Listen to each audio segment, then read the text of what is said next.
त्यसैले त उनले राजीनामा दिए। माधवमै समस्या रहेछ भन्ने कुरा रियलाइज भयो नि त रावललाई। उनलाई लागिरहेको थियो यो सबै समस्याको जड केपी ओली हो।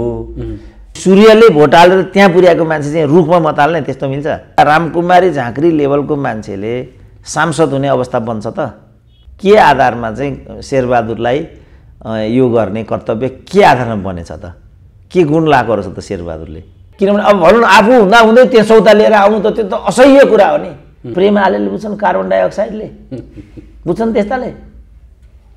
तर यहाँ प्रेम हालेर बाबुराममा केही पनि फरक देखिएन। यो हो नि त समस्या त। प्रेम हालेर बाबुराम एउटै हो नि त। अर्काकी श्रीमतीलाई पनि आफ्नै श्रीमतीको रूपमा भित्र्याउन सकिन्छ नि। तर ऊ श्रीमान हुँदाहुँदै यो श्रीमानसँग लुटपुटिनलाई त नेपाली समाजमा राम्रो बनिँदैन नि त। माधव नेपाल कृत सङ्कल्पित थिए कि म केपी ओलीलाई त्यहाँबाट हटाएर छोड्छु, हुँदाहुँदै पनि अर्को पार्टीलाई गएर मत दिने र अर्को पार्टीको नेतालाई प्रधानमन्त्री बनाउने भन्ने कुरा केपी ओलीसँग रिस उठ्यो भन्दैमा जायज हुँदैन नि त। भीमरावले त्योभन्दा अर्को गर्न सक्ने त्यहाँ अवस्थै थिएन। अब माधव नेपाल के चाहन्छन्, केपी ओलीको यो दुष्टता किन आइराखेको छ, देउबालाई त यिनीहरूले नै अगाडि सारेर यिनीहरूले नै बनाएको। 22 जना त एमालेकाले खुल्लम खुल्ला भोट दिएको भन्ने छ। माधव नेपाल चाहिँ एमाले दल हो भन्छन्। अब शेरबहादुरको सरकारमा मन्त्री भएर हिँड्ने भन्ने कुरा हुन्छ। अब त्यसलाई जीवित ठान्ने कि मृत ठान्ने त? प्रचण्डको प्रपञ्चमा माधव नेपालले बनाइदिएको सरकार हो यो। बाँच्नु मात्रै पर्याप्त भएन नि त। सार्थक जीवन बाँच्नु पर्यो नि त।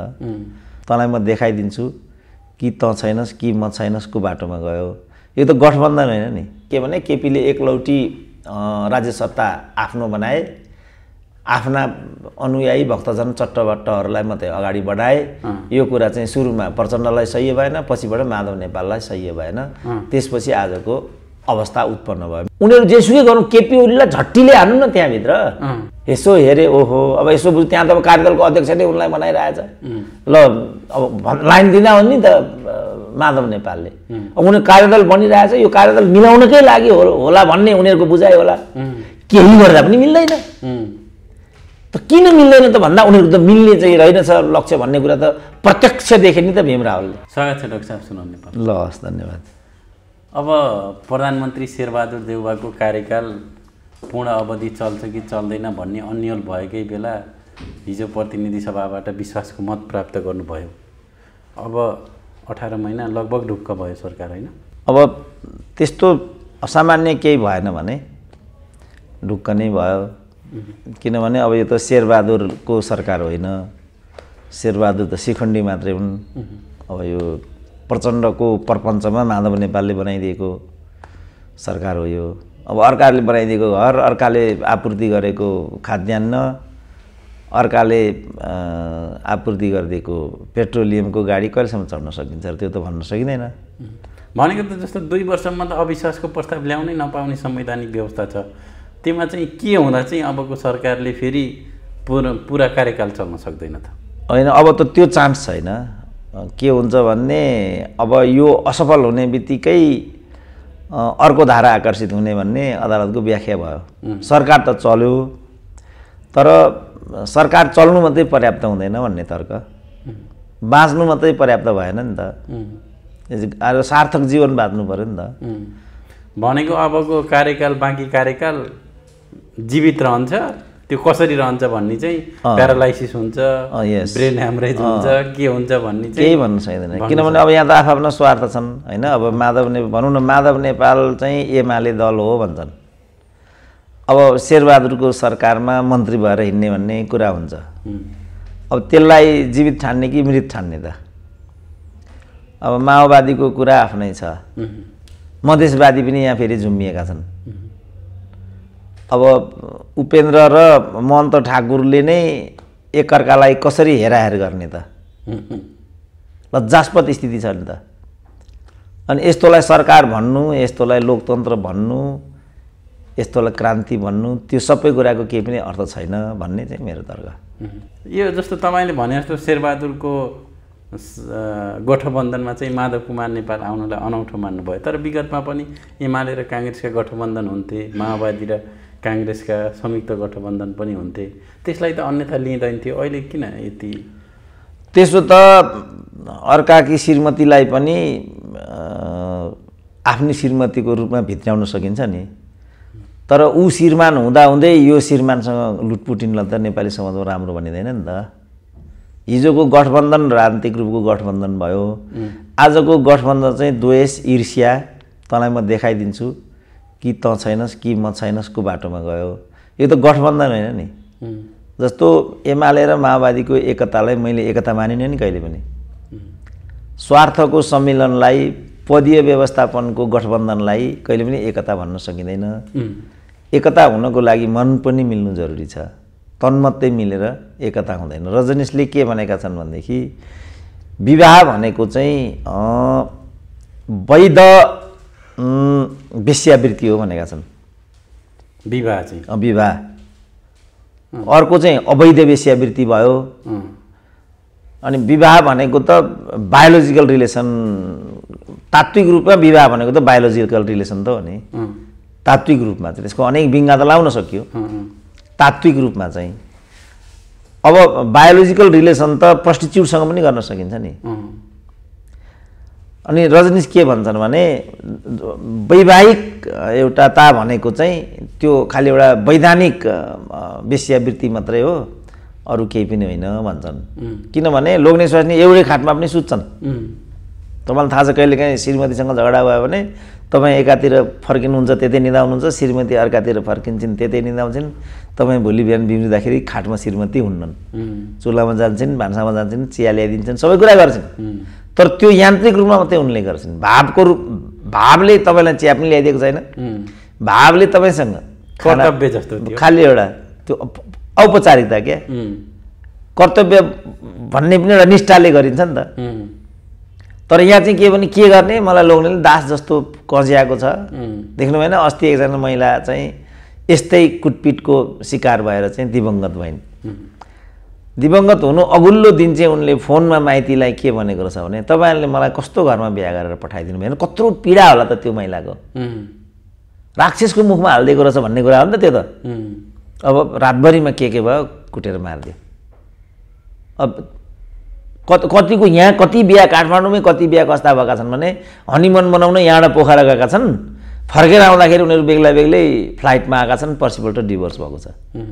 बिहा पनि भयो, हनीमुन पनि मनाइयो, तर त्यो चाहिँ एउटा सपना जस्तो भयो, भावनात्मक रूपमा भएन, केही मतलबै भएन। अब रिलेसनको लागि भयो, रिलेसन स्वार्थको लागि भयो। के लिनु दिनु थियो त्यहाँ, अब दहेजको थियो कि बा बिहाको नाममा डिभोर्स पछि सम्पत्ति हत्याउनसँग सम्बन्धित थियो कि अब के थियो, बा इखा इख देखाउनको लागि थियो कि तँलाई म देखाइदिन्छु, तँलाई म अथवा बर्बाद गरिदिन्छु।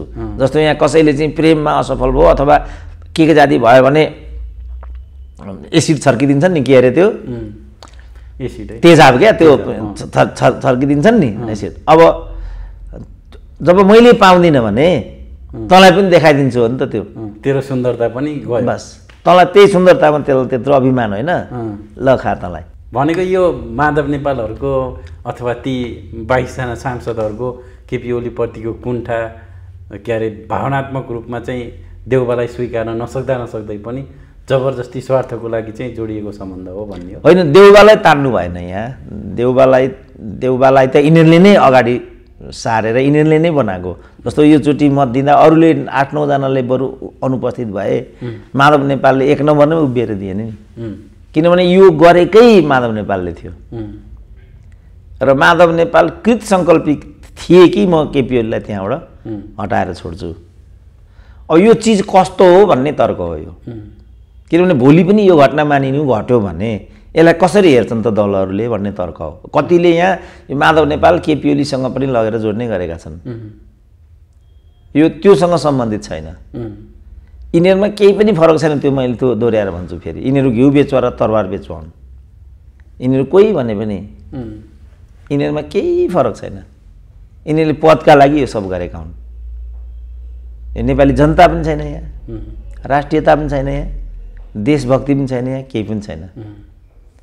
जनादेश पनि यो होइन। जनादेश त स्थायित्वको पक्षमा हो, 5 वर्षको लागि।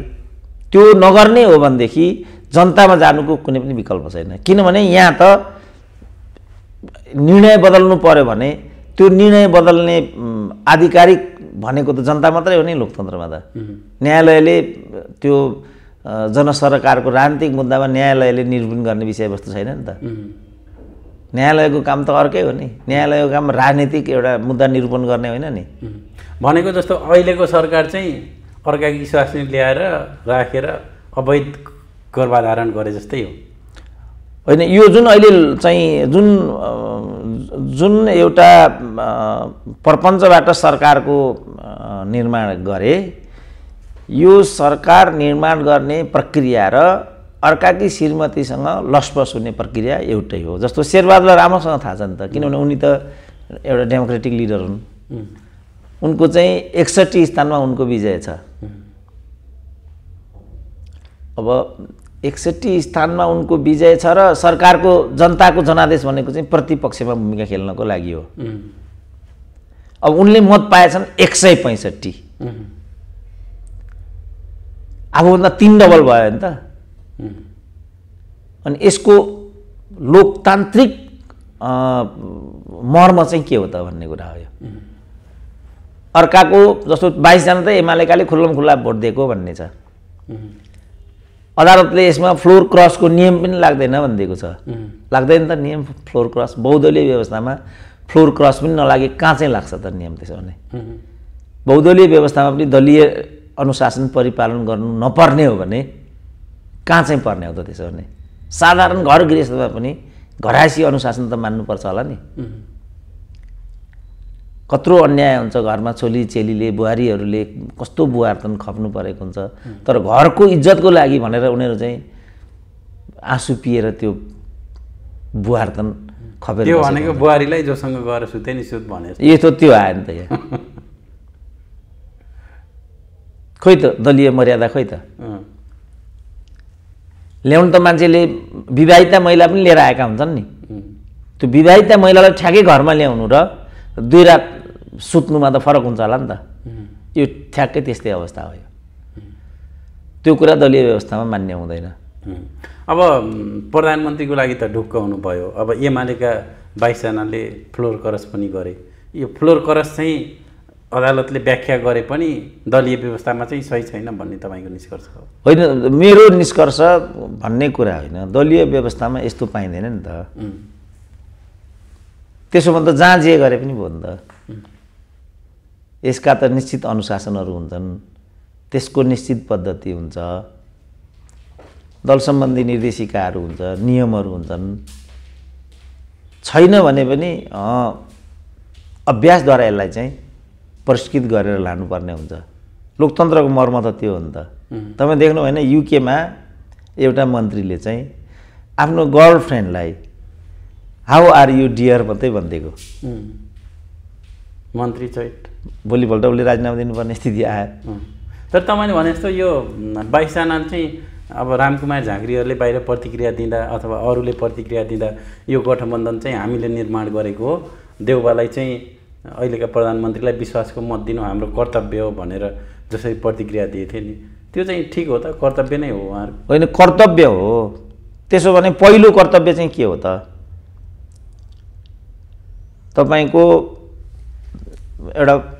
तपाईँ विवाहिता मान्छे हुनुहुन्छ, 2 जना टुरा बच्चालाई सडकमा देख्नुभयो, तपाईँलाई चाहिँ अनुराग पलायो, यिनीहरूलाई म पढाइदिन्छु लेखाइदिन्छु भन्ने भयो। अब त्यो बेलामा तपाईँले घरमा पनि तपाईँको अलरेडी 2टा छोरा छन्। तपाईँको कर्तव्य कता कति हो त ल भनिदिनु मलाई। यी 2 जना टुराप्रति कति हो, घरमा भएका 2 जना आफ्ना छोराछोरीप्रति कति हो त? उनको यो गर्नु उनको कर्तव्य रहेछ मैले माने। जुन पार्टीले उनलाई त्यहाँ पुर्यायो त्यसप्रतिको कर्तव्य चाहिँ के हो त? अन्यथा रामकुमारी झाँक्री लेभलको मान्छेले सांसद हुने अवस्था बन्छ त? बनायो नि त पार्टीले। मूल्याङ्कन गर्यो, त्यहाँ पुर्यायो। अब अहिले व्यवस्थित तरिकाले गर्न सकेको भए मन्त्री हुने कुरा पनि हुन्थ्यो। अनि त्यो गर्नेलाई चाहिँ, त्यो गर्नेप्रति चाहिँ कुनै कर्तव्य नहुने, अनि बाटामा भेटिएका यी 2टा टुरालाई चाहिँ मैले पढाउनु पर्ने मेरो कर्तव्य छ भनेर घरका छोरालाई लात मार्ने हो भने त्यो कस्तो अभिभावक हो भन्ने कुरा आएन। के आधारमा चाहिँ शेरबहादुरलाई यो गर्ने कर्तव्य के आधारमा बनेछ त? के गुण लगाएको रहेछ त शेरबहादुरले? त्यो भनेको अब आफ्नो अध्यक्षले मनोमानी तरिकाले अघि बढ्नुभयो, आफ्ना कुरा सुन्नु भएन, उहाँहरूका कुरा दुई पटक जबरजस्ती संसद विघटन गर्नुभयो भन्ने उहाँहरूको गुनासो। अब शेरबहादुरलाई बनाएपछि त्यो न्यायोचित हुन जान्छ त? अब त्यसको लागि त पार्टी नै भित्र बसेर सङ्घर्ष गर्नु पर्यो नि। कि भीमरावको जस्तो नैतिकता देखाउनु पर्यो? बरु भीमरावले एउटा नैतिकता देखा, भीमरावको पनि त कुरा त यही हो नि। ठुलो हदसम्म उनले पनि सङ्घर्ष गरेका हुन्। अन्त्यमा उनी चाहिँ यो निर्णयमा आए। त्यही दलले दिएको न्यानो, त्यही दलले दिएको अवसर, त्यही दलले दिएको सुविधा चाहिँ तपाईँ भोग्ने, आफू सूर्य चिन्हबाट मत लिएर माथि आउने, अनि आफूले कर्तव्य पुरा गर्ने बेलामा चाहिँ रुखमा मत हाल्ने, त्यस्तो मिल्छ? जनतालाई सूर्यमा भोट हाल भन्ने, अनि सूर्यले भोट हालेर त्यहाँ पुर्याएको मान्छे चाहिँ रुखमा मत हाल्ने, त्यस्तो मिल्छ? कल्पना पनि गर्न सकिँदैन यस्तो।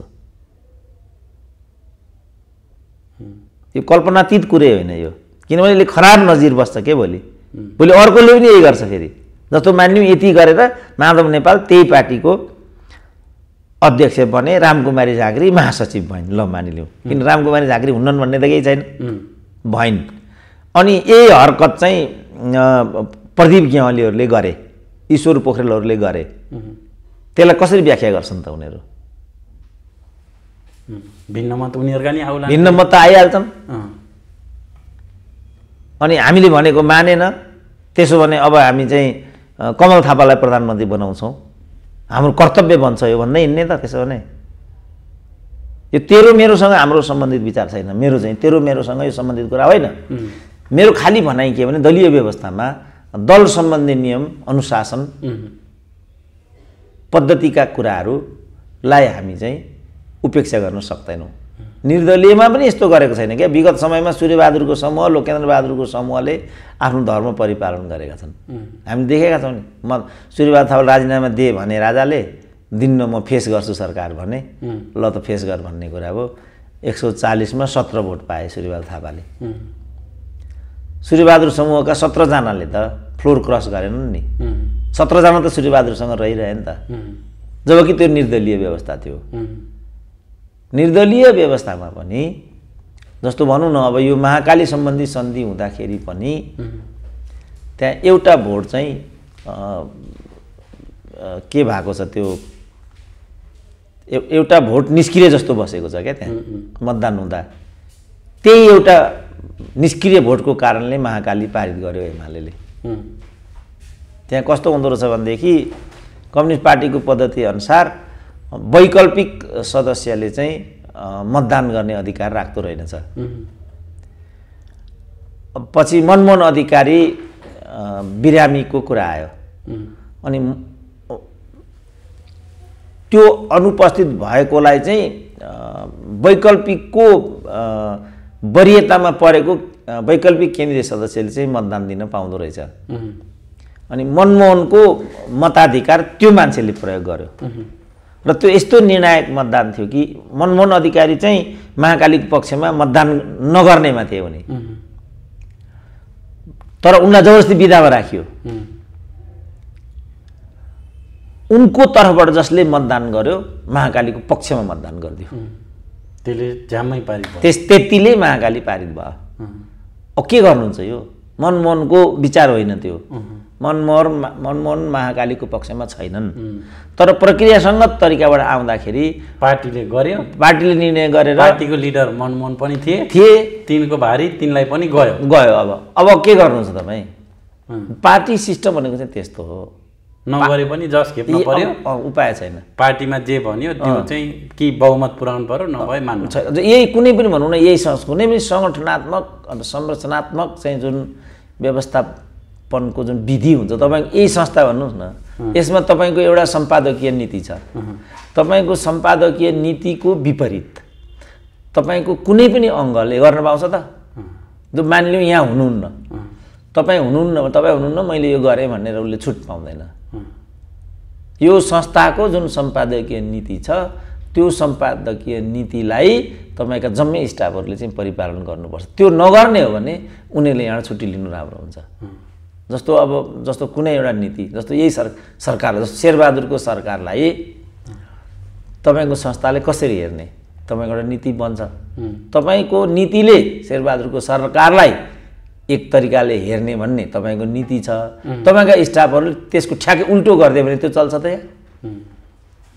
साधारण एउटा संस्थाको म कुरा भन्छु, घरमै पनि म चाहिँ छिमेकीलाई एउटा दृष्टिकोणले हेर्छु, मानिलिउँ, अनि मेरो जान केटाकेटीले त्यसको ठ्याक्कै उल्टो दृष्टिकोणले हेर्न थाल्यो भने चल्छ त त्यो? मेरो जे दृष्टिकोण उनीहरूलाई मन पर्दैन, मलाई बाबुले जबरजस्ती गर्यो भन्ने त लाग्छ उनीहरूलाई। त्यो मैले जबरजस्ती गरेको पनि हो। तपाईँको दुश्मन भएपछि यस घुमाउरो भाषामा परिवारकै दुश्मन भयो भन्नेमा जान्छ। जानै पर्ने त घरै चल्दैन नि त। अब यो भीमरावको कुरा पनि टुच्च निकालिहाल्नु भयो, यो पनि निकै चर्चामा छ। भीमरावले जसरी संसदमा उपस्थित भएरै संसद बैठक सुरु हुनुभन्दा अगाडि राजीनामाको घोषणा गर्नुभयो। यसलाई चाहिँ धेरैले भीमरावको अपरिपक्व, भीमरावले चाहिँ त्यहीँ बसेर सङ्घर्ष गर्नुपर्थ्यो भन्छन्। तपाईँले चाहिँ त्यसलाई कसरी हेर्नुभयो? तपाईँले सत्य भनिदिनु भयो, भीमरावले ठिक गरे भन्नुभयो, के हो त त्यो ठिक हो? त्यो मैले देख्दा त्यो भीमरावले त्योभन्दा अर्को गर्न सक्ने त्यहाँ अवस्थै थिएन। किनभने यो जुन लडाइँ छ यो न संविधानको न व्यवस्थाको, यो सत्ता सङ्घर्षको कलह हो।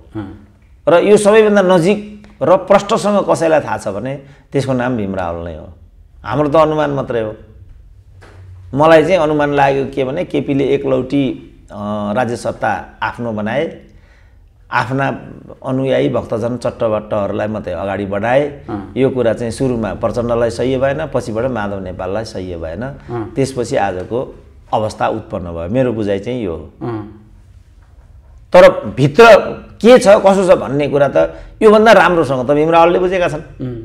त्यसपछि उनले राजीनामा पत्रमै के लेखे भनेदेखि यो नेताहरूको व्यक्तिगत स्वार्थ, ईर्ष्या, द्वेषसँग सम्बन्धित कुरा भयो, यसमा नेपाली जनता इत्यादि कहीँ पनि आकर्षित भएन।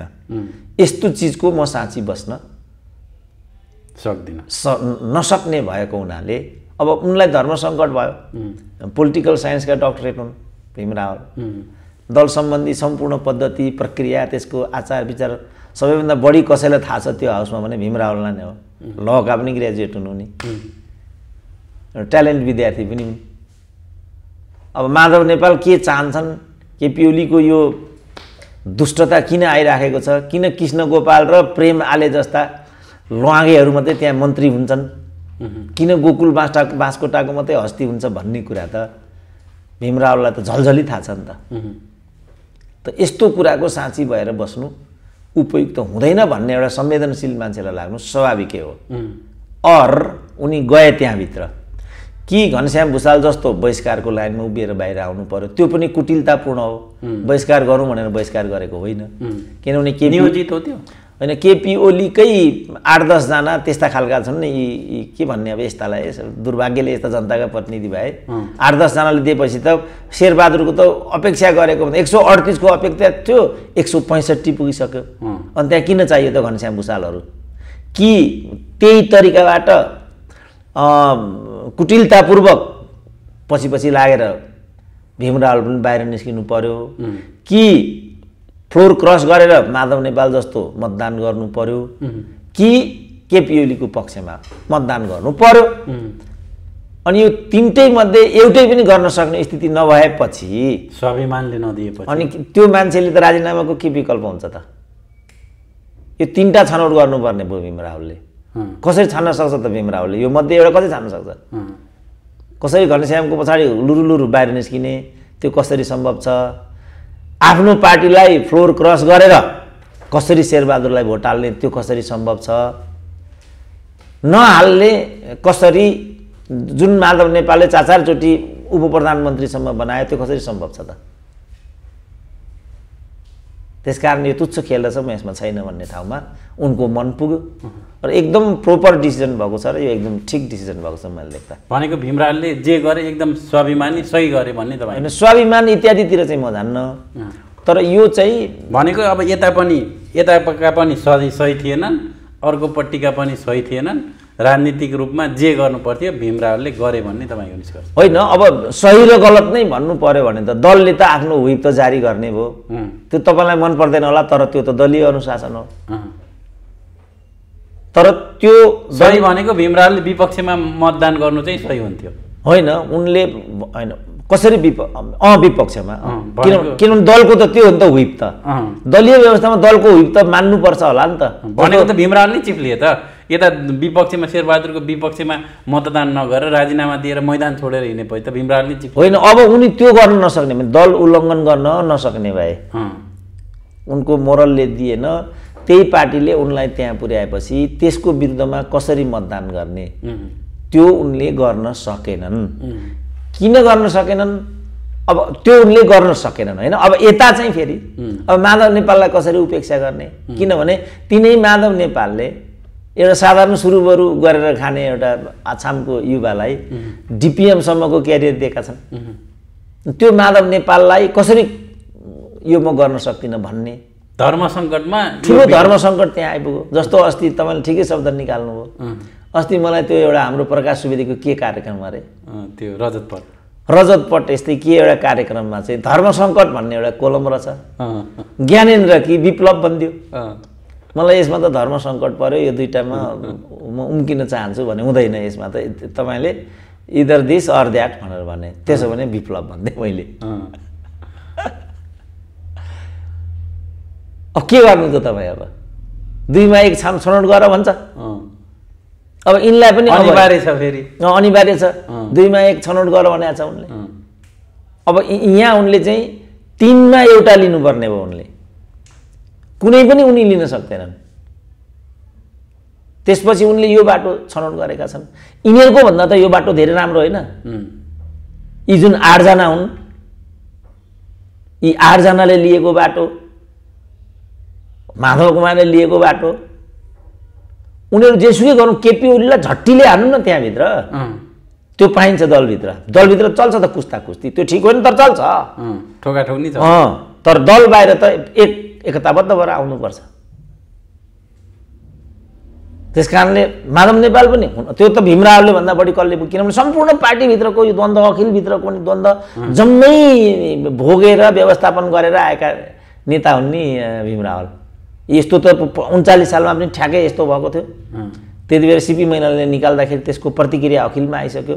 भेला आयोजक टङ्क कार्कीको पालामा भेला आयोजक समिति भनेर टङ्क कार्कीले बनाइराखेका थिए। यतापट्टि टङ्क कार्कीलाई निकालेर गौरी प्रधानहरूलाई अध्यक्ष बनाइराखेका थिए। त्यो जम्मै ट्याकल गर्ने त भीम रावल नै थिए। त त्यो सबै व्यवस्थापन गर्दै मिलाउँदै यो पार्टी यहाँ आइपुगेको।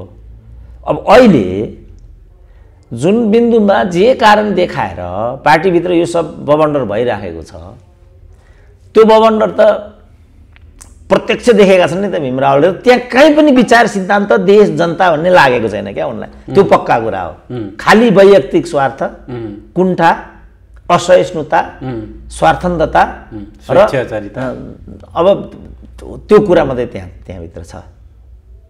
अब त्यो देखिसकेपछि लास्टमा के भयो होला उनलाई भने जसरी पनि पार्टी फोड्नुपर्छ भन्ने जुन पोजिसन त्यहाँ आयो होला माधव कुमार नेपालहरूको, मलाई लाग्छ भीम रावललाई त्यो मन नपरेको हुनुपर्छ। होइन भने केपी ओलीलाई सबै सीमाहरू क्रस गरेर प्रहार गर्नेको अगुवा नै भीम रावल थिए नि त। 3 वर्षीय कार्यकालमा हाउसभित्रको प्रतिपक्ष नै भीम रावल थिए कि होइन? आफैमा त्यो पनि ठिक थिएन। आफैमा उनलाई यो उनले पश्चाताप गरेको पनि हुनसक्छ। किन मैले के गरेँ भने फर्केर हेरेँ होला नि त। उनी प्रतिपक्षका नेता त होइनन् नि। तपाईँलाई थाहा छ हरेक मुद्दामा, चाहे त्यो एमसिसीको मुद्दा होस्, चाहे त्यो चुचे नक्साको मुद्दा होस्, चाहे यो परराष्ट्र नीति होस्, कुनै परराष्ट्र नीति कुनै पनि होस्, त्यहाँ कसैले प्रतिपक्षको भूमिका खेलेको थियो भने त्यो भीम रावलले नै हो। त उनले फर्केर हेरेर मैले यो भूमिका किन खेलेँ भन्ने लाग्यो होला उनलाई। कि हुन्छ नि मान्छेलाई होइन, प्रस्ताव हुन्छ पछि आएर त्यस्तो भयो कि बा, अथवा उनले गुह्य कुरा, किन पार्टी फुटाउन कृत सङ्कल्पी हुन् कि बा माधव नेपाल बा, त्यो किनभने उनले यिनीहरू अन्त्यमा आएर पनि यो अघिल्लो हप्ता मात्रै सर्वोच्चको फैसला आउनेको राति 11-12 बजेतिर 10 बुँदे सहमति गरेर नेकपा चाहिँ एमाले एक रहन्छ भन्ने खालको सन्देश चाहिँ राति दिए। तर माधव नेपालले राति नै उ गरेर यो चाहिँ म मान्दिनँ, हाम्रो लागि स्वीकार्य छैन भने नि त्यो दबाब पनि कहीँ न कहीँ भीमराव लगायत यो टिममाथि पर्यो कि भन्ने लाग्छ लाग्छ होइन। त्यसको त अब त्यो कार्यदलको र त्यो कार्यदलले दिएको प्रतिवेदनको कुनै पनि अर्थ थिएन, किनभने त्यहाँ माधव नेपाललाई स्पेस छैन। मलाई त्यही बेला अचम्म लागेको थियो माधव नेपाल सम्बन्धमा गठित कार्यदलले त्यहाँ चाहिँ माधव नेपालको स्पेस हुनपर्ने कि पार्टीमा सबैको स्पेस हुने गरेर सर्वमान्य हुनुपर्ने त त्यो त सर्वमान्य हुनु पर्यो नि त। माधव नेपालको ब्यागलाई यहाँ चाहिँ केपी ओलीलाई भन्दा पनि एमालेलाई चाहिँ कसरी एकताबद्ध बनाउने भन्ने कुरा होइन। एमाले भन्ने त यिनीहरूले धेरै पर छोडिसके नि त, यहाँ कसलाई के भन्नेमा विषयलाई केन्द्रित गरे। एमाले भन्ने त चिजै रहेन नि यहाँ त। जस्तो अहिले नै पनि त्यसो भने त जुन हामीले अहिलेसम्म डिबेट गऱ्यौँ यसकै के अर्थ छ त? यहाँ त एमाले काहीँ पनि छैन नि त। 22 जनाले फ्लोर क्रस गरेका छन्, 8 जनाले खुल्लमखुल्ला चुनौती दिएका छन्। केपी ओलीले मन्त्री बनाएका लठुवाहरू चाहिँ हामी फ्लोर क्रस गर्छौँ, के गर्छस् भने त्यस्तो पाइन्छ दलीय व्यवस्थामा। मैले भने निर्दलीयमा पनि यस्तो हुँदैन। त्यसो भने त खोइ त यहाँ एमाले भन्ने कहाँ छ ल भन्नु त? छ त यहाँ एमाले भन्ने नै कहीँ छैन। यो त खालि माधव नेपाल के, केपी ओली के, अर्को के भन्ने मात्रै छ नि त यहाँ त। भने एमाले छाडा भयो, अब व्यक्तिमा गयो होइन।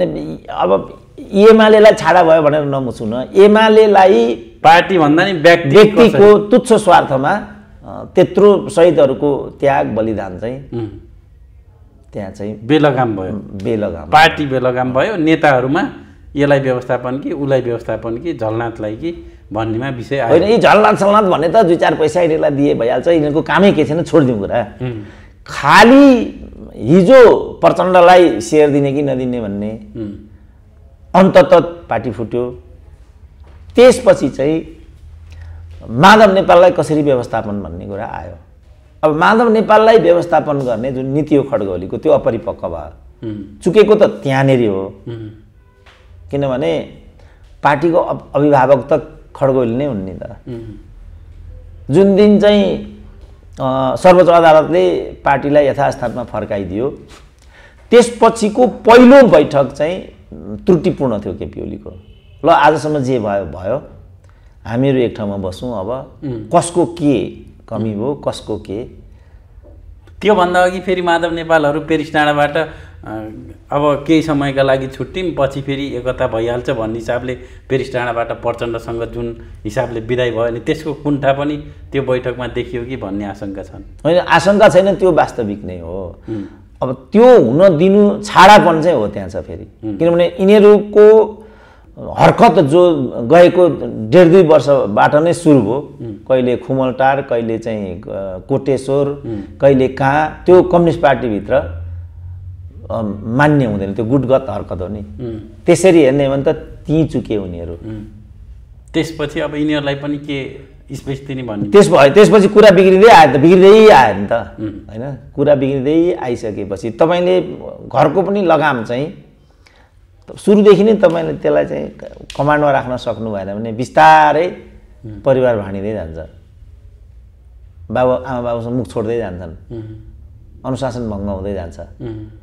र अन्ततः त्यो परिवार चाहिँ टुटफुटमा विसर्जित हुन पुग्छ। दलभित्र पनि सुरुमै के हो तपाईँहरूको यस्तो, यो के चाहिँ भयो तपाईँहरूको, के कुरा हो? अब केपी ओलीले त्यतातिर ध्यान दिएनन्। म प्रधानमन्त्री हुनुपर्छ र मैले वरिपरि मेरा मान्छेहरूलाई भर्ती गर्छु, यही मेरो अधिकार हो भन्नेमा मात्रै उनी केन्द्रित भए। ए त्यसो हो, तिमी मात्रै एकलौटी खाने भन्नेमा उनीहरू केन्द्रित भए। त्यसपछि नै आजको यो राइदाइ आएको हो। त्यसकारण मैले भनेको के भने अब त्यो क्रममा पार्टीलाई यथास्थानमा फर्काइदियो अदालतले।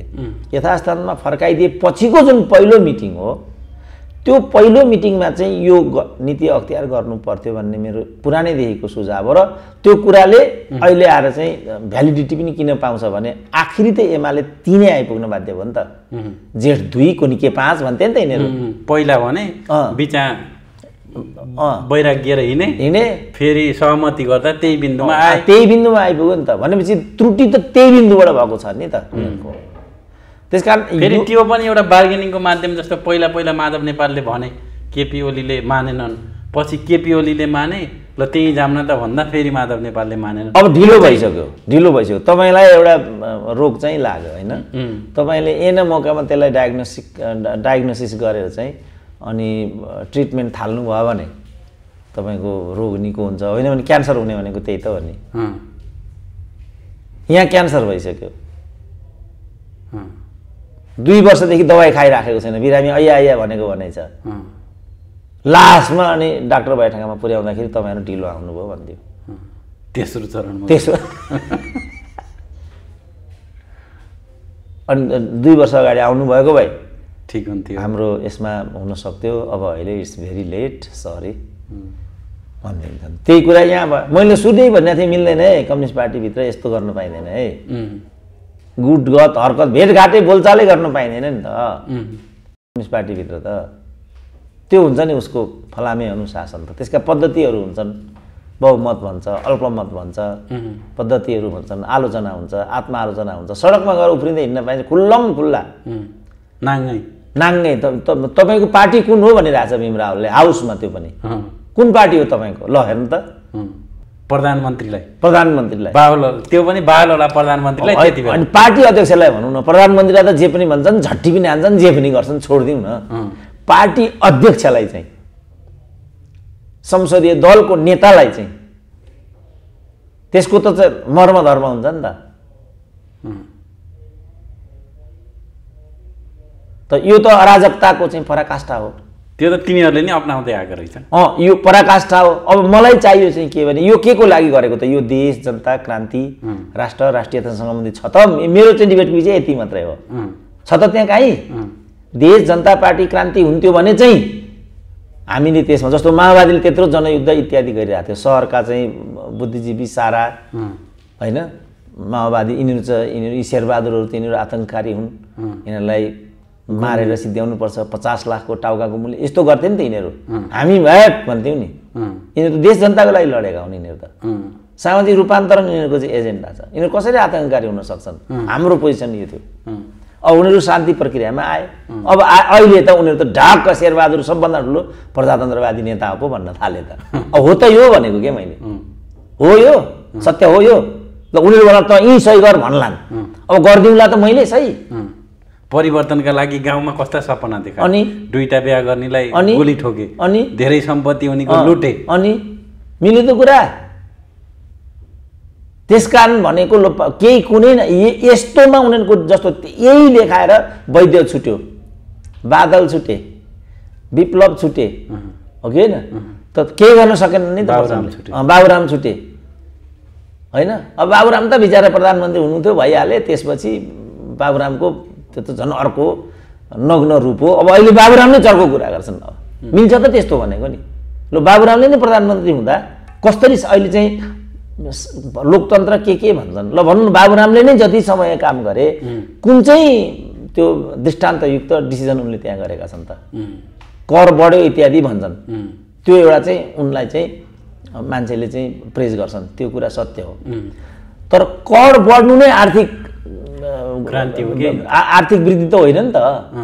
आर्थिक वृद्धि हुनु त उत्पादन र उत्पादकतामा पो वृद्धि। अब यो लठुवा अर्थमन्त्री भए म यो भन्ने दिने, फेरि त्यो लठुवाले त बुझ्दै बुझ्दैन। लठुवाको त के कुरा गरे होइन, विष्णु पौडेलको के कुरा गर्ने बुझ्दै बुझ्दैन उनले। तर बाबुराम त पढाइ लेखेका मान्छे हुन् नि, उनी बुझ्छन् पुँजीको कसरी निर्माण हुन्छ, उत्पादन कसरी वृद्धि हुन्छ, उत्पादन र उत्पादकत्वको बिचमा के तादात्म्यता हुनुपर्छ भन्ने कुरा बाबुरामले पनि नबुझ्यो भने अनि के जोगमेहरूले चाहिँ बुझ्छन् त? कृष्णगोपालले बुझ्छन्, प्रेम आलेले बुझ्छन्, कार्बन डाइअक्साइडले बुझ्छन् त्यस्ताले। तर यहाँ प्रेम आले र बाबुराममा केही पनि फरक देखिएन। यो हो नि त समस्या त। प्रेम आले र बाबुराम एउटै हो नि त। त्यस कारण यस्तो कुरामा चाहिँ गोलमटोल गरिकन अगाडि बढ्न सकिँदैन भन्ने ठाउँमा चाहिँ भीम रावल पुगेका हुनुपर्छ मैले देख्दा। यसो हेरेँ, ओहो अब यसो बुझ, त्यहाँ त अब कार्यदलको अध्यक्षले उनलाई बनाइरहेछ। ल अब लाइन दिँदा हो नि त माधव नेपालले। अब उनीहरू कार्यदल बनिरहेछ, यो कार्यदल मिलाउनकै लागि होला भन्ने उनीहरूको बुझाइ होला। केही गर्दा पनि मिल्दैन त। किन मिल्दैन त भन्दा उनीहरूको त मिल्ने चाहिँ रहेनछ लक्ष्य भन्ने कुरा त प्रत्यक्ष देखे नि त भीम रावलले। यो चाहिँ कसले गर्दा मिलेन भन्ने चाहिँ देखे त तपाईँको? होइन, अब उनी त दुईटा नेता प्रचण्ड र माधव मध्ये को दोषी भयो त? त्यसैले त उनले राजीनामा दिए। माधवमै समस्या रहेछ भन्ने कुरा रियलाइज भयो नि त रावललाई। उनलाई लागिरहेको थियो यो सबै समस्याको जड केपी ओली हो, समस्याको जड केपी ओली हो भन्ने कुरा सत्य पनि छ। हुँदाहुँदै पनि अर्को पार्टीलाई गएर मत दिने र अर्को पार्टीको नेतालाई प्रधानमन्त्री बनाउने भन्ने कुरा केपी ओलीसँग रिस उठ्यो भन्दैमा जायज हुँदैन नि त। यो कुरा त कमसेकम भीमले रावललाई त थाहा होला नि त। जति रिस उठ्यो सौताको रिसले पोइको नाक काट्ने भन्छन् नि। पोइका नामुद्दिन त्यस्तै हो। अब होइन सौता बिचरा कति खपेका बिचरा हाम्रा दिदी बहिनीहरूले कति खपेका हुन्छन् त। किनभने अब भनौँ न आफू हुँदाहुँदै त्यो सौता लिएर आउनु त त्यो त असह्य कुरा हो नि। तर एउटा त्यो महाभारतमा त्यो कुरा आउँछ क्या। द्रौपदीले एक ठाउँमा के भन्छन् भने तिमीहरूको त मैले यति अत्याचार खपेको छु, मैले तिमीहरूको लागि सौता पनि बेहोरिदिएको छु भन्छन् क्या। अब 5 जनाकी साझा पत्नी थिइन् उनी, उपरमा अलग अलग एउटी कान्छी राखेको छ फेरि तिनीहरूले। तर त्यो पनि मैले सहेको छु, अझै पनि मेरो कर्तव्य पुरा भएन भनिरहेछ द्रौपदीले। साझा त मै हो, मतलब साझा मै हो भन्ने कुरा अर्कै भयो। मैले कतिसम्म तिमीहरूलाई मनोरञ्जन दिएकै छु, तिमीहरूलाई मैले मात्रै पुगेन र अर्को सौता पनि राखेका छ त्यो पनि मैले खपेकै छु, अझै पनि मेरो कर्तव्य पुरा भएको छैन, मैले कति गर्नुपर्ने यो चाहिँ पाण्डु परिवारको लागि भनेको क्या उनले। त भने किन उनले त्यो सबै खपेको त भन्दा पारिवारिक प्रतिष्ठा, परिवारको मर्यादाको लागि। अब यहाँनिर आउँ, यहाँ ल अन्याय केपी ओलीले गरे त्यो कुरा म पनि मान्छु कि केपी ओलीको एकलौटी छ। किनभने केपी ओली अहङ्कारी शासक हुन्, अव्यवहारिक शासक हुन्, असामाजिक शासक हुन्, त्यो कुरा म पनि मान्छु। तर गर्नुहुन्छ के? जनताले 2/3 दियो। अब मिलाउन नसक्ने भन्छन् यिनीहरू, केपी माथि साथीभाइ मिलाउन नसक्ने इत्यादि सहकार्य गर्न नसक्ने भन्छन् क्या यिनीहरू। तर सबैभन्दा बढी राजनीतिक रूपमा मिलाएको उनले नै देखिन्छ। प्रचण्डसँग पार्टी एकता गरे मिलाएकै देखियो, 90% चुच्चा नक्से पास गरे मिलाएकै देखियो, सीके राउतलाई मूल पर्वमा ल्याए मिलाएकै देखियो, विप्लवलाई मूल पर्वमा ल्याए मिलाएकै देखियो। अनि के चाहिँ गर्नुपर्ने थियो त केपी ओलीले? अब मैले यो भन्दै महिला केपीको दलाल भनिदिन्छन्। जाहेर मिलाए पार्टीमा मिलाएनन् भनेपछि केपी ओलीमा भन्दा नि अरूमा समस्या हो भन्ने निष्कर्ष हो त? होइन, यो चाहिँ सत्ता साझेदारीमा उनी चुके क्या। यिनीहरूको लडाइँ सत्तामा थियो। अब सत्तामा त फेरि यिनले एकलौटी भोगे जस्तो भन्नु न। उनले चाहिँ महन्त ठाकुरको 17 सदस्यीय चाहिँ पार्टीलाई 11 मन्त्री दिए। अब माधव नेपालका पनि 22 जना त रहेछन्। त्यो 22 जना मध्ये 9 जनालाई मन्त्री दिएको भए के बिग्रिन्थ्यो त? आउँदै आएन नि त, आऊ भनेको त होइन। मन्त्री त्यो बेला दिएन नला क्या, जस्तो भीमरावलाई दिएन नि त, पक्का कुरा हो नि त। हाम्रो यो काले मन्त्री के अरे उताको मोरङको लालबाबु पण्डितलाई नै दिएन, निकाले नि। थम्माया थापालाई नै निकाले नि त। गोकर्ण विष्टलाई नै निकालेन नि त। जब 17 जनाको 11 जनालाई दिनु थियो भनेदेखि त यिनीहरू पनि 22 जनाका 7 जनालाई दिँदा के बिग्रिन्थ्यो त? नदिएकै देखियो। र मुख्य कुरा चाहिँ उनले एकदम नटोरियस पात्रहरूलाई अगाडि बढ मन्त्री भन्न पनि घिन लाग्छ। प्रेम आलेकै कुरा भयो, हाम्रो कृष्ण गोपालकै कुरा भयो, गोकुल बाँसकोटाकै कुरा भयो। मलाई लाग्छ इभन ईश्वर पोखरेललाई एउटा मन्त्रालय दिएर चाहिँ व्यवस्थित गर्ने सम्मको पनि एउटा सदाशयता केपी ओलीले नदेखाएको नै देखियो। र हरेकचोटि पछिल्लो पटक जो 3 जना मन्त्रीहरू बनाए, 3 जना मन्त्रीमा कसलाई बनाए भन्नु त? एउटा त युवराज खतिवडालाई राजदूत बनाए होइन। त्यसपछि हाम्रो एउटा सञ्चार मन्त्री के नाम भन्नु त? पार्वत गुरुङहरूलाई जुन बेला क्याबिनेटमा ल्याएका थिए त्यो बेला चाहिँ प्रचण्डसँग ल को गरौँ त भनेर प्रचण्डसँग एउटा, माधव नेपालसँग एउटा, अनि अमेरिकाको राजदूतमा कसलाई गरौँ त भन्ने किसिमको त्यति गरिदिएको भए यो कुल डाउन हुँदै आउने स्थिति हुन्थ्यो। आखिर तिनीहरू पदकै लागि लडेको थियो। त्यसमा त दुई मात्रै भएन। अनि उनीहरूले चाहिँ त्यहाँ के गरे, उहाँले एकलौटी तरिकाले चाहिँ तिनीहरूलाई उहाँले अगाडि बढाउनु भयो। अब वास्तवमा पार्वत गुरुङ पनि पर्फेक्ट जेन्टलमेन रहेछन्, मन्त्री बनाउन लायक मान्छे रहेछन् भन्ने कुरा पछि मेरो एउटा कार्यक्रममा भेट भएको थियो, मलाई त्यस्तो लाग्यो। लायक मान्छे त लायकै रहेछन्। तर मलाई नै पनि उनको बारेमा के एउटा इम्प्रेसन थियो भनेदेखि यो दाहिने देब्रे गर्ने मान्छे भन्ने त्यस्तो खालको, त्योभन्दा पहिला मेरो मानसपटलमा पनि त्यो थियो उनको बारेमा। अब यो प्रेम आले कस्ता रहेछन् भन्ने कुरा त अब देखिगयो, कृष्ण गोपालको कुरा पनि देखिहाल्यो। अब उनीहरूले अष्टलक्ष्मी जस्तो साक्य जतिको मान्छेलाई पनि परिवर्तन गर्न चाहेको देखिएन। अब अमृत बोरा त बिचरा कहाँ परे, मोहनचन्द्र त मागेरै हिँडिराखेका छन्। फरक गुटकालाई चाहिँ गोँदेरै जाने अघि बढ्ने भन्ने चाहिँ ऊ भयो। अब गोदेर जाने त स्वाभाविकै भयो। मुख्य कुरा न्याय गर्नु पर्यो नि त, हेर्नु पर्यो पार्टीले कसले के त्याग गरेको छ, कसले के बलिदान गरेको छ, कसको पालो हो, कसको वरियता हो, हेर्नु परेन अभिभावकले। घरमा पनि मान्छे भन्छन् नि त, आमा बाबुले त्यो हेर्न सकेनन् भने अनि घरभित्रको कलहको जड त्यो हो भन्छन् नि। अनि परिवारमा चाहिँ पारिवारिक विचलन आउँछ, छुट्टिने कुराहरू हुन्छन्। अब अहिले किन त भन्दाखेरि हिजो प्रचण्डकै कुर्सी ताकेको हुनाले मिल्ती भएन। अब अहिले त फेरि अब हामी दुईजनाले बाहिर पारे, केपी ओलीले मात्रै खाने, फेरि मिल्ती भयो। अब फेरि प्रधानमन्त्रीको कुरा आयो भने फेरि उनीहरूको मिल्ती हुँदैन, किनभने विचार सिद्धान्त देश जनता क्रान्तिसँग सम्बन्धित विषय नै छैन। यही नै सत्य हो नि त। मैले चाहिँ यो सिनारी मात्रै देखाइदिएको। त्यसकारण मैले के भनेको भने त्यही पार्टीभित्र चाहिँ तिमीहरूले यो सब कुरामा अब विद्रोह गर्ने समय आयो। अहिले पुस्तान्तरणको चुनौती होइन, अहिले चाहिँ सोचान्तरणको चुनौती हो। सोच नै बदल्नु पर्यो क्या हामीले। किन यस्तो भइराखेको छ त? आखिर नेपाली समाज त रूपान्तरणमा गएन, जनयुद्ध लडियो। जनयुद्धले के दियो त अहिले? उनीहरू संहिता दियो, गणतन्त्र दियो, अनि धर्मनिरपेक्षता दियो भन्छन्। यो माग चाहिँ जनयुद्धको हो त?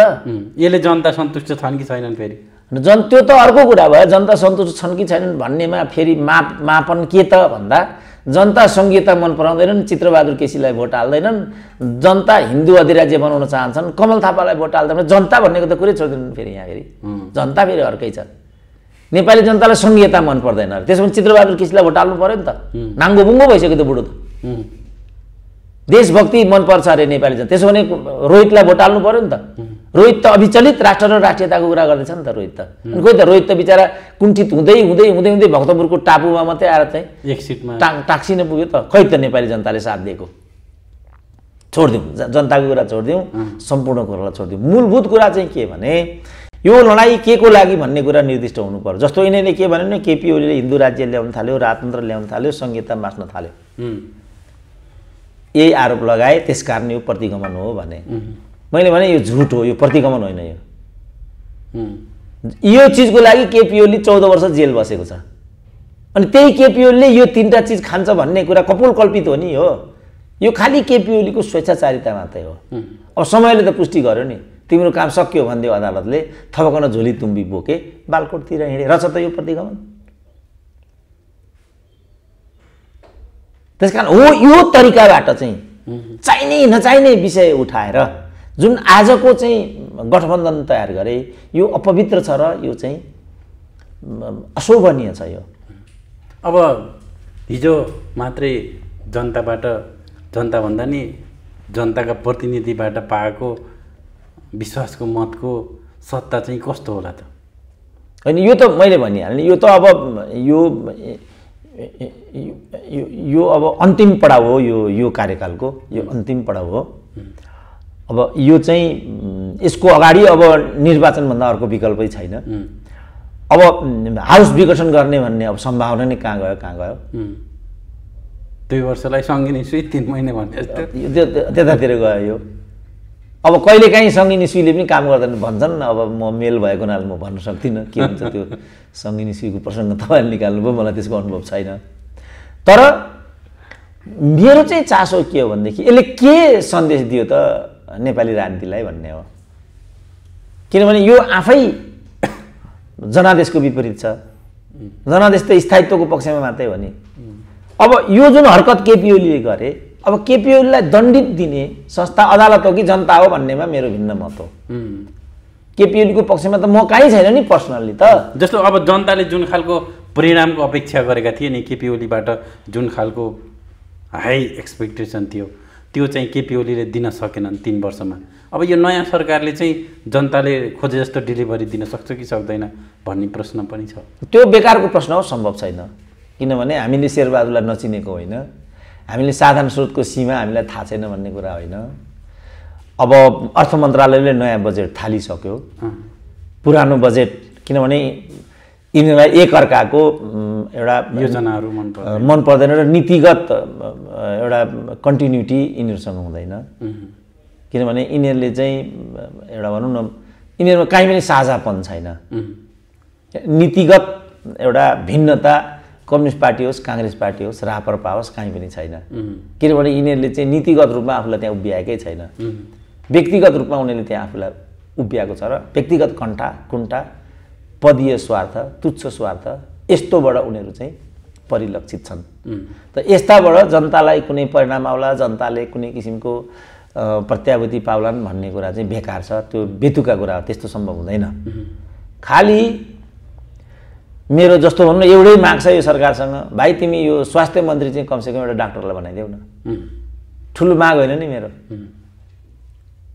तर उनीहरू मान्दैनन्। राइट मेन राइट प्लेस तपाईँको नीति त्यति। अब एजे हो त म हारिहालेँ, एउटा चाहिँ गरिदेऊ न भनेको छ मैले। स्वास्थ्य मन्त्री चाहिँ डाक्टरलाई राखिदेऊ न। त्यो डाक्टरले त कमसेकम ढाँट्न सक्दैन नि त, ग्यारेन्टी त छैन। जस्तो हर्षवर्धन भन्ने चाहिँ नरेन्द्र मोदीको क्याबिनेटमा पनि डाक्टर थिए, मोस्ट फेलियर देखा परे। युवराज खतिवडा यहाँ केपी ओलीका अर्थमन्त्री भए, मोस्ट फेलियर देखा परे। त्यसकारण डिग्री मात्रै मूलभूत कुरा होइन भन्ने कुरा त पुष्टि छ हाम्रो देशमा। तर पिसिआर भनेकै के हो? त्यो अर्को पिसिआर, अर्को प्रोटेक्टिभ के भन्थे त्यसलाई? PP personal protective equipment. PPE भनेको के हो महिलाई थाहा छैन भन्दै नि, त्यो एउटा लठुवा एउटा स्वास्थ्य मन्त्री भएको थियो नि त्यसले। त्यस्तो किसिमको मिस्टेक गर्नुभन्दा त कमसेकम डाक्टरले यति त भन्न जान्दो हो नि त। टेक्निकल वर्ड हुन्छन् धेरै होइन, टेक्निकल। जस्तो अब हाम्रो ज्ञानेन्द्र बहादुर चाहिँ अर्थमन्त्री हुँदा, शेरबहादुरकै क्याबिनेटमा हो, अर्थमन्त्री हुँदाखेरि मन्त्रीज्यू यो नेप्से परिसूचकको कुरा अलिकति भनिदिनु पर्यो भन्थ्यो एउटा पत्रकारले तलबाट। अब ज्ञानेन्द्र बहादुर त मठ्ठु, सचिवलाई यो नेप्से परिसूचक भनेको के हो भन्छ सहब। त्यस्तो अर्थमन्त्री बनाइदिएपछि त सिद्धिएन कुरा। यो चाहिँ नगर बाबु कमसेकम भन्ने मेरो कुरा थियो, तर उनीहरू त्यो कुरा मान्दैनन्। भनेको यो अपेक्षा जनताले चाहिँ डेलिभरी अथवा परिणामको अपेक्षा चाहिँ फगत हो। अब परिणामको त अब हामी देखिहाल्यौँ। जस्तो भनौँ न, हाम्रो यो व्यवस्था आइसकेपछि कति उद्योग खुले, कति अस्पताल खुले, कति फ्याक्ट्रीहरू खुले, त्यहाँबाट तपाईँ हेर्नु न। त्यसरी हेऱ्यो भने त सबै बन्द भएको मात्रै तपाईँ देख्नुहुन्छ, नयाँ केही छैन। नयाँ त छँदै छैन, पुरानोलाई पनि बन्द गर्ने, तपाईँ पनि नकमाउने। अनि बाबुले जोडिदिएको जो पनि तपाईँ बेच्दै खाँदै हिँड्ने, तपाईँ जुवाडै भएन। तपाईँ के एउटा पनि ल्याउनुहुन्न, मलाई अंश चाहियो मात्रै भन्नुहुन्छ बाबुसँग गएर। अनि अंश नदी हुँदैन, अंश दिने चलन छ हाम्रो समाजको। पश्चिमी समाजमा त त्यो चलन छैन, कमाएर खानुपर्छ भन्ने छ, भ्यालु नै अर्को छ उनीहरूको। आज पनि झगडा गर्छ, भोलि पनि झगडा गर्छ, ल भनेर बाबुले छुट्याइदिन्छ, अनि जुवा खेलेर जाँड खाएर चाहिँ सिद्ध्याइदिन्छ। त्यस्तै होइन यो नाङ्गबुङ्गो अनि त्यसै कारण कति छोराहरूले त्यो मेरो जीवनभर हुँदैन भनिदिन्छन् नि। आफै कमाएर खा, मेरो सम्पत्ति म बाँचुन्जेल त्यो हुँदैन। कति बाबु कडा बाबु भयो भने ड्यामै भनिदिन्छन्, त्यो छोराको हैसियत देखेर। किनभने के गर्छ नि, त्यो ज्वारै न हो गजडी, सिध्याइदिन्छ। भोलि नाति नातिले उसको त बुवाको चासो त त्यो छोरालाई दिन्छु दिन्न भन्ने होइन नि, त्यो नाति नातिले दुःख पाउँछन् भन्ने हो नि त। कुलको परम्परा बिग्रिन्छ, उसको कहाँ छ दृष्टिकोण उसको। अब यिनीहरूले त लोक लज्जा त्यो केही पनि हेरेन। उनीहरूले बाँसबारी छाला जुत्ता बन्द गरिदिए, ट्रली बस बन्द गरिदिए, भ्रिकुटी कागज कारखाना बन्द गरिदिए, कृषि औजार सामग्री संस्थान बन्द गरिदिए, नेसनल ट्रेडिङ बन्द गरिदिए, हर्षिदी टाइल बन्द गरिदिए, गोरकाली रबर उद्योग बन्द गरिदिए, रोजिन एन्ड टर्पन्टाइन बन्द गरिदिए। बाफ्रे बाफ्रे बाफ्रे बाफ्रे, अपराधी होइन नि यिनीहरू हो। त्योसँग चाहिँ उनीहरूको नीतिगत भिन्नता भयो भने हामी त्यहाँ काहीँ न काहीँ उभिने सम्भावना हुन्छ। त्यसमा त यिनीहरूको लडाइँ होइन नि त। केपी ओलीले चाहिँ म ट्रली ल्याउँछु, केपी ओलीले चाहिँ म कोभिडमा केन्द्रित हुन्छु, अथवा नभइरहेको स्थितिमा तपाईँ जनता मरिरहेछन्, एउटा सुई पाइरहेको छैन, तपाईँको यो ताल के हो भनेर त सचिवालयको बैठक त आयोजित त थिएन। उनले चाहिँ 18 पृष्ठ प्रस्तुत गर्ने, उनले चाहिँ 36 पृष्ठ प्रस्तुत गर्ने, मिटिङमा आउने मिटिङमा नआउने। अनि यसबाट के समाधान आउँछ त? तिमीले खायौ, तिम्रो नियुक्ति गर्यौ, मेरा खोइ। अनि त्यसले समाधान दिन्छ त? तर विगत 30 वर्ष अब आज आयो नि त पत्रिकामा चाहिँ अब हामी लोकतन्त्र आएको 31औं वर्षमा हामी हिँड्दैछौँ, 28 वटा त हामीले सरकार बिहोर्यौँ। हाम्रो कामै सरकार। अब अहिले आएर त के भयो भने स्थानीय तहसम्ममा चाहिँ सरकारहरू बन्ने प्रक्रिया भएपछि अहिलेको राजनीतिको मुख्य लक्ष्य भनेको चाहिँ मन्त्री उत्पादन। केन्द्रमा प्रदेशमा पनि त्यस्तै भने मन्त्री उत्पादन के, घर घरमा मन्त्री। अहिले त फेरि सबैलाई माननीयज्यू भन्नुपर्ने अरे, मन्त्रीज्यू भन्नुपर्ने अरे। अब प्रेमाले जस्तो कार्बन डाइअक्साइड यिनीहरू मन्त्री बनाउँछन्, हामीले माननीयज्यू भनेर ढोग्नुपर्ने त मिलेन नि त। अनास्थाको बिन्दु, राजनीति अनास्थाको बिन्दु भयो। राजनीति त आस्थाको बिन्दु पो हुनुपर्छ त। राजनीति भने त जनताको धुकधुकी हो नि। नेता भनेको त पिपुल्स लिडर्स आर द आइज अफ द नेसन भन्छन्। कुनै पनि देशको आँखा के हो त? देश आफैले त केही पनि देख्दैन, भूगोल आफै त बोल्दैन नि त। त्यो भूगोललाई बाँडी दिने भनेको त नेता हो नि त। त्यसकारण नेतालाई चाहिँ राष्ट्रको आँखा भनिन्छ। अब आँखै फुलो पऱ्यो भने तपाईँ के देख्नुहुन्छ भन्नु त? अहिले यो नेताहरूमा आँखामा फुलो परेको हुनाले यस्तो भएको।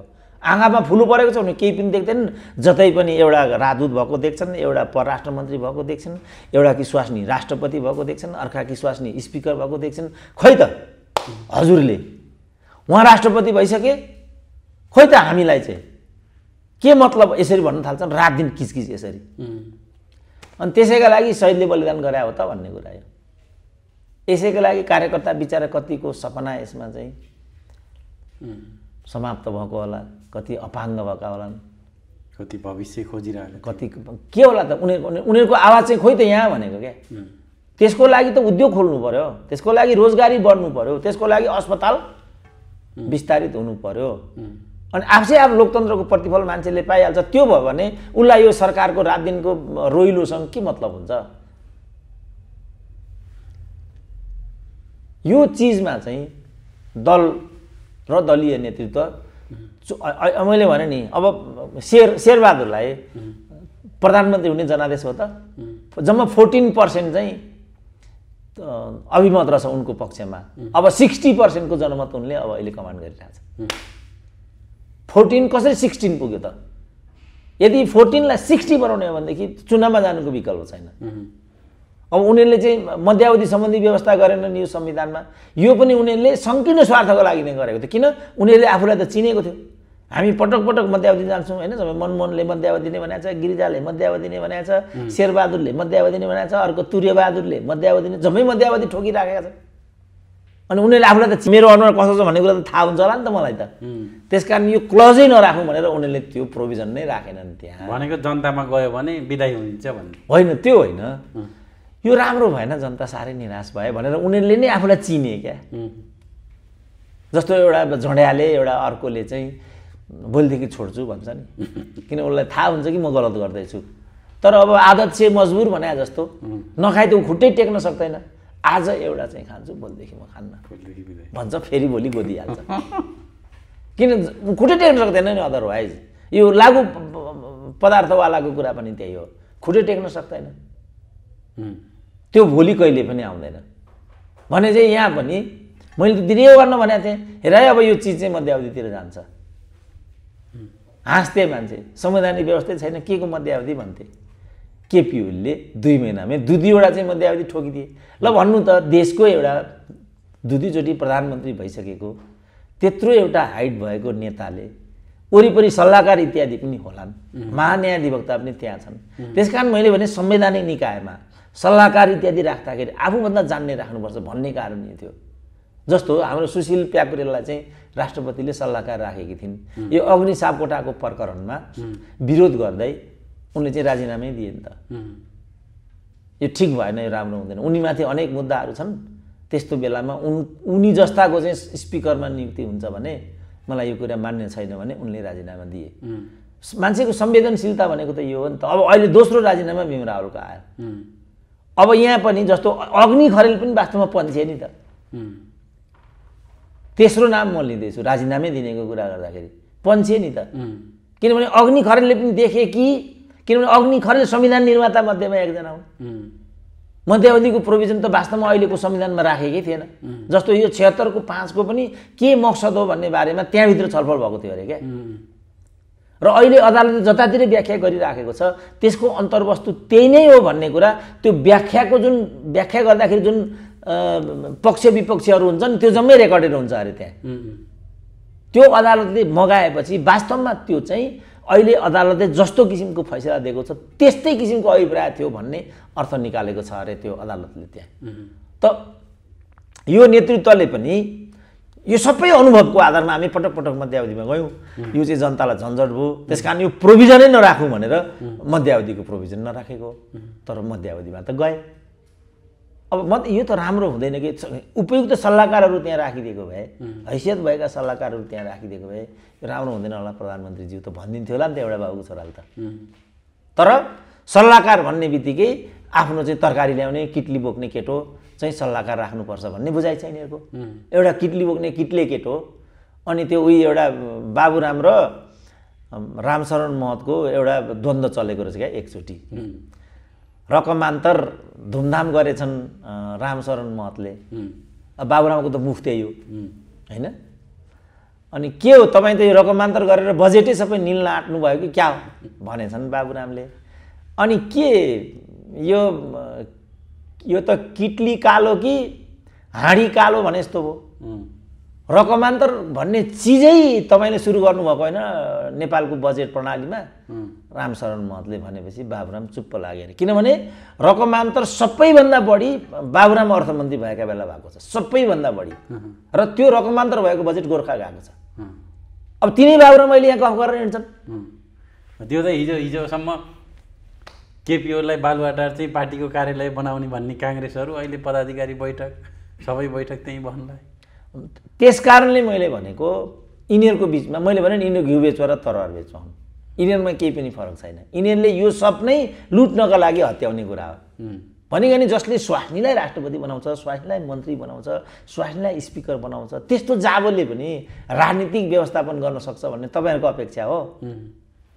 न्याय गर्नु पर्यो नि त। किनभने त्यसको स्वास्नीलाई नबनाए हामीले भनेको होइन, उसलाई पनि वरियतामा राखिदिएन भनेको हामीले। तर यहाँदेखि टपक्क टिपेर स्वास्नी हुनु पहिलो पूर्व शर्त हुन्छ। छोरी भए पनि हुन्छ, बुहारी भए पनि हुन्छ। अब तपाईँ देखिरहनु भएको छ गर्लफ्रेन्डसम्म अगाडि बढाइरहेका छन्।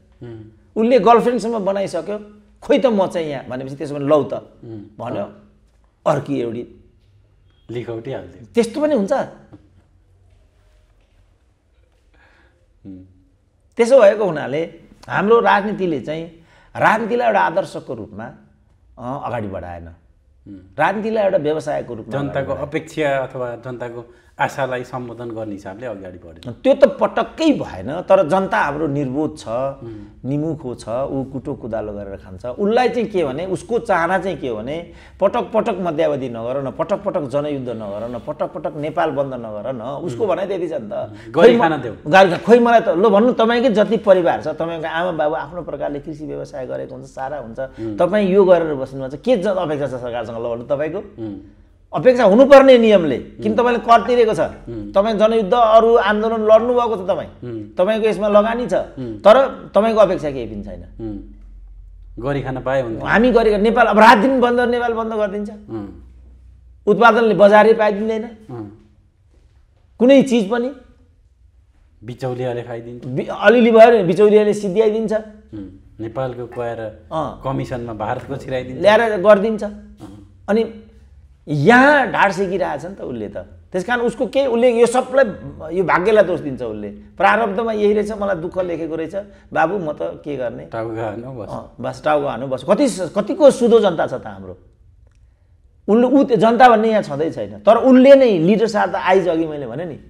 अनि उसले चाहिँ टक ठाउँ ठाउँमा चिसियान केन्द्रहरू राखिदिने, ठाउँ ठाउँमा चाहिँ कल कारखानाहरू खोलिदिने, ठाउँ ठाउँमा चाहिँ कृषि फर्महरूको लागि चाहिँ व्यवस्थापन गरिदिने, country product first country product first भन्ने चाहिँ पोलिसी ल्याइदिने। अनि हिजो एउटाको कहाँको भैँसी पालनको कुरा आइरहेको थियो, कति छ तपाईँको उत्पादन? इन्जिनियर रहेछ बिचरा त्यो, कति छ बाबु तपाईँको उत्पादन? उसले भन्दै थियो मेरो पर डे 700 लिटर चाहिँ भैँसीको दुध उत्पादन हुन्छ भन्दै थियो। अब त्यो पर डे 700 लिटर भैँसीको दुध चाहिँ अहिलेको जुन लकडाउन भएर 3 वर्षदेखि त्यो दुध कहाँ गयो होला भन्नु त? अनि त्यसको उत्पादनले बजार पायो कि पाएन होला त? अनि त्यसलाई कृषि विकास ब्याङ्कले त्यसलाई सिद्ध्याएन होला? त्यसका लागि के व्यवस्थापन गर्ने? के लकडाउन मात्रै समस्याको समाधान हो त? छलफल त यहाँ गर्नुपर्ने हो नि त। मै भनिदिन्छु लकडाउनबाट समस्याको समाधान हुँदैन, किनभने कोभिड भन्ने कुरा अहिले नै निमी टान्ने हुँदैन विश्वबाट। हामीले वैकल्पिक व्यवस्थापनमा जानै पर्छ, वैकल्पिक उपायमा जानै पर्छ। कमसेकम लकडाउनबाट चाहिँ समस्याको समाधान हुँदैन। सेनिटाइजिङ हो कि सोसियल डिस्टेन्सिङ हो कि सरसफाइ हो कि के हो, तर लकडाउनबाट हुँदैन। तपाईँ यही विचार गर्नुहुन्छ। म यसो हेर्छु, म अब यो त 76 पौषदेखि सुरु भएको हो। यो 2076 पौष, अहिले 78 साउनमा हामी लाग्दैछौँ। भने 17-18 महिना भइसक्यो। यो 17-18 महिनाको अन्तरालमा मेरो घरमा 1 रुपियाँ एक्स्ट्रा इन्कम छिरेको छैन। मेरो घरमा मेरो त पेन्सन छ, के जाति छ। त्यसकारण मेरो जीवन चलिराखेको छ। जो आजै कमायो, आजै भोलि कमायो, भोलि खानुपर्ने अवस्थाको होला। 3 वर्ष उसको घरमा 1 रुपियाँ नगइकन समय बित्यो भने उसले के खाइरहेको होला भन्नु त? मिटिङमा त यो आवाज पो उठाउनुपर्छ त। आज जनता यहाँ छ, तपाईँहरू यहाँ पदको लागि रोइलो गरेर हिँडिरहनु भएको छ। यो के कुरा हो तपाईँहरूको? भीम रावले राजीनामा दिनु कुनै अर्को उपाय थिएन मैले भनेको त्यस कारणले हो क्या। यता गरे पनि हुँदैन, उता गरे पनि हुँदैन, कतै गर्दा पनि हुँदैन। त उनले त थाहा पाए झगडा कहाँ रहेछ भन्ने कुरा त। हेट यस्तो हुँदैन भने उनी पन्छे थाहा पाए नि उनले। अब यसो ड्राफ्ट लिएर गयो, यसो गर्यो माधव नेपाल, यो पनि हुँदैन भन्छन्, उसो गर्यो यो पनि हुँदैन भन्छन्। भने त्यो कार्यदलको माधवको तर्फबाट अध्यक्ष उनै छन्। त्यसो भने के गर्ने त कमरेड भनेर त सोध्नु पर्यो त्यहाँ त। होइन, यो त हामीले अडङ्गा मात्रै डाल्ने हो। वास्तवमा हामीले शेरबहादुरलाई नै सपोर्ट गर्ने त्यो त छँदैछ। पार्टी फुटाउने कि नफुटाउने भन्ने कुरा हो नि। वास्तवमा हामीले चाहिँ केपीओलीलाई नदेखायो भने कामरेड भने होला। अनि उनलाई थाहा भयो यो त केपीओलीलाई देखाउने कुरा पो रहेछ। हाम्रो त प्रेसर मात्रै होला भन्ने बुझाइ थियो, यो त देखाउने नै कुरा रहेछ। भने यो काम म गर्न सक्दिनँ भनेर उनले अब राजीनामा अब सहौँ अब भनिहाले नि। उनलाई चाहिँ लगातार 2047 सालदेखि 2074 सालमा लगातार कोही मान्छे नेकपा एमालेमा छाएको छ र पदमा ढलिमली गरेको छ भने त्यसको नाम भीम रावल नै हो। त्यो कसले गरायो त भन्दा त्यो त माधव नेपालले नै गराएको छ। अब त्यो माधव नेपालको अवज्ञा गर्न सक्ने अवस्थामा उनी थिएनन्। आज्ञाकारिता देखाउँ, त्यो देश जनताको पक्षमा थिएन, पार्टीको पक्षमा थिएन। हट मबाट यो हुँदैन भने उनी पन्छे। त्यो चाहिँ सही निर्णय थियो। अब यो मैले लेख्दा यसको विकल्प सही गलत त म कुनै पनि कुरालाई भन्दिनँ, तर यसको मै त्यहाँ भए पनि सबैभन्दा उपयुक्त मैले लेख्दा यही नै हुन्थ्यो। त्यस कारण उनले त्यो निर्णय लिनुपर्ने स्थिति त्यहाँ उत्पन्न भयो। अब सही हो कि गलत हो कि त्यसमा अब हामी डिबेट गर्दै जाउँला होइन। तर मैले त्यहाँ अर्को विकल्प केही पनि देख्दिनँ। जस्तो केपी ओलीसँग त अनेक विकल्पहरू थिए। र ठिक छ, तपाईँलाई यही पार्टीको अध्यक्षमै तपाईँहरूको यसको अनुराग हो, लाएर पार्टी चलाउनुहोस् भनिदिन सक्थे उनी। विकल्प छन् नि केपी ओलीसँग त। अब यो हाम्रो माधव नेपाल ल भइगयो, अहिले तपाईँले यति गरिहाल्नु, आलोचना आत्मालोचनाको विधिबाट जाऊँ, और आउने महाधिवेशनमा तपाईँले बाइजत यहाँबाट पन्छिनुपर्छ। ल ठिकै छ, माधव नेपालसँग पनि विकल्प थियो। अब भीम रावलसँग के विकल्प थियो ल भन्नु त? कार्यदलमा छन्, कार्यदललाई फङ्सनल हुन दिँदैनन् माधव नेपालले। अब पार्टी यहाँ फुट्न आँटिसक्यो, फ्लोर क्रस गरेर अर्को दलको नेतालाई चाहिँ प्रधानमन्त्री बनाऊ भन्छन्। अब त्यो कसरी गर्ने त भीम रावलले? भइगयो भने उनले आफूलाई आत्मनिर्णय गरे, पन्छे। यो सबभन्दा राम्रो विकल्प थियो, कसैले पनि गर्ने विकल्प नै यही हो। अब सही गलत त्यसमा समाजले डिबेट गर्छ। अहिले भइ पनि रहेछ, लार्जली त ठिकै गरेको नै भनेको देख्छु म सोसियल मिडिया हेर्दा। तर कसैलाई किनभने तिमी मैदान छोडेर गयो, लड्नको लागि पठायो, पन्छिने भाग्ने यस्तो हो पनि भनिरहेछन्। त्यो त आफ्नो जोडकोड हुन्छ। मैले लेख्दा योभन्दा अर्को भीम रावलसँग कुनै पनि उपाय थिएन। हस्, महत्त्वपूर्ण समयको लागि यहाँलाई धेरै ल हस्, धन्यवाद।